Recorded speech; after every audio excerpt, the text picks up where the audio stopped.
నమస్తే. నేను మీ నాగచంద్రుడు సనుకుల senior advocate. వరకట్ట మరణం బిఎన్ఎస్ సెక్షన్ 80. ఒక స్త్రీకి వివాహం జరిగిన తర్వాత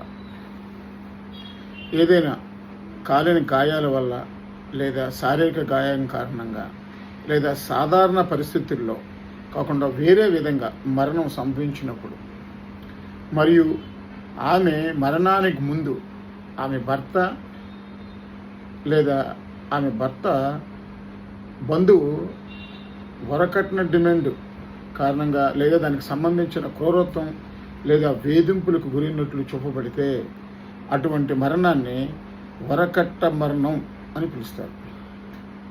మరియు అటువంటి భర్త లేదా బంధువులు ఆమె మరణానికి కారణమైనట్లు పరిగణించబడుతుంది. వరకట్న మరణానికి పాల్పడే వ్యక్తికి 7 సంవత్సరాల కంటే తక్కువ కాకుండా జీవితాంతం జైలు శిక్ష విధించబడుతుంది. ఇది బిఎన్ఎస్ సెక్షన్ 80 ప్రకారం ఈ శిక్ష అమలు జరుగుతుంది.